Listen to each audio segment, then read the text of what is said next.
Hello అండి అందరికీ. మనందరికీ తెలుసు, ఏదైతే ఆపరేషన్ సింధూర్ చేపట్టిన తర్వాత పాకిస్తాన్ మన మీద చాలా ప్లాన్ ప్రకారం విరుచుకుపడుతుంది. ఏదైతే నైట్ పూట డ్రోన్లు పంపి ఏదైతే జమ్మూ కాశ్మీర్, అలాగే రాజస్థాన్, అలాగే పంజాబ్ సరిహద్దు ప్రాంతాల్లో తీవ్రమైన మిసైళ్లు దాడి చేయడంతో పాటు రకరకాలుగా భారతదేశంలో ఉన్న సివిలియన్స్ అంటే సాధారణ ప్రజలను కూడా ఏదైతే టార్గెట్ చేస్తూ దాడి చేస్తుంది. అయితే ఈ సందర్భంగా నాకు ఒక కీలకమైన డౌట్ అయితే వస్తుంది. అదేంటి అంటే, ఇప్పుడు మన ఇండియన్ ఆర్మీ చాలా పవర్ఫుల్, ప్రపంచంలోనే 4వ అతిపెద్ద ఇండియన్ ఆర్మీ. అలాంటిది పాకిస్తాన్ ఒక చిన్న దేశం. ఎలాంటి దేశం అంటే మన ఉత్తరప్రదేశ్లో ఉండే ఒక చిన్న దేశం. అలాంటి దేశాన్ని మన ఇండియన్ ఆర్మీ ఎందుకు ఇంత ఉపేక్షిస్తుంది అనేది ఇక్కడ కీలకమైన ప్రశ్న. ఎందుకు అంటే, మనం దాడి చేసినాం, మన మీద ఎవరైతే ఉగ్రవాదులు దాడి చేస్తారో క్లియర్గా ఎలాంటి ఇబ్బంది కలగకుండా ఉగ్రవాదుల మీద దాడి చేసి వచ్చినాం. అయినా కానీ పాకిస్తాన్ మన యొక్క సత్తాను గుర్తించి కూడా నైట్ పూట డ్రోన్లు అంటే వాళ్ళు డ్రోన్లు పంపితే మన ఎయిర్ డిఫెన్స్ సిస్టమ్ ద్వారా మనం ఆపాల్సి వస్తుంది. అంటే మనం ఎందుకు భయపడుతున్నాం అంటే, ఇక్కడ నా ప్రశ్న ఏంటి అంటే, వాళ్ళు దాడి చేస్తుంటే మనం ఎందుకు డిఫెన్స్ చేయాలి? మనం దాడి చేయలేమా? మన దగ్గర బ్రహ్మోస్ మిసైల్స్ చాలా ఎక్విప్మెంట్, అడ్వాన్స్డ్ ఎక్విప్మెంట్ ఉన్నా కానీ మరి ఇండియన్ ఆర్మీ ఎందుకు ఇంత వెనకాడుతుంది అనేది ఇక్కడ కీలకమైన ప్రశ్న.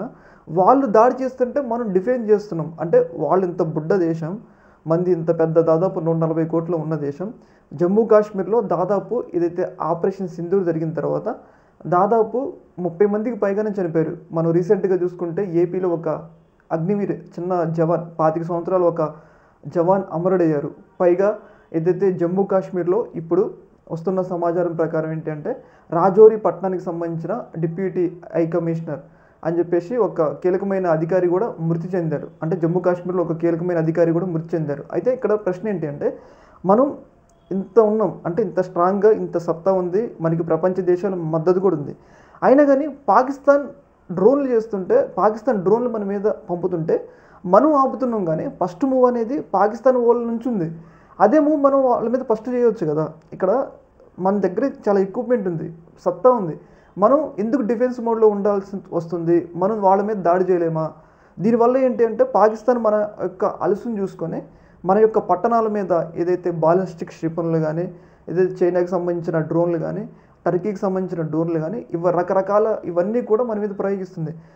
వాళ్ళు ప్రయోగించిన తర్వాత మనోళ్ళు రియాక్ట్ అవుతున్నారులే కానీ మనోళ్ళు మాత్రం ఎందుకు ముందుగా రియాక్ట్ కావట్లేదు అనేది ఇక్కడ కీలకమైన ప్రశ్న. ఇప్పటికే చాలామంది మన దేశంలో ఏదైతే బార్డర్లో ఉన్న సివిలియన్స్, దాదాపు జమ్మూ కాశ్మీర్లో ఉన్న చాలామంది ప్రజలు చనిపోయారు. ఇప్పుడు సాధారణంగా వస్తున్న మనకి సమాచారం ప్రకారం ఏంటంటే, ఏదైతే డిప్యూటీ హై కమిషనర్ చనిపోయారు. ఇవన్నీ పక్కన పెడితే మనం ఎందుకు రియాక్టివ్ మోడ్లోకి వెళ్ళట్లేదు అంటే, ఎందుకు ప్రోయాక్టివ్ మోడ్లోకి వెళ్ళట్లేదు, ఓన్లీ రియాక్టివ్ మోడ్లోనే ఉంటున్నాం అనేది ఇక్కడ కీలకమైన ప్రశ్న.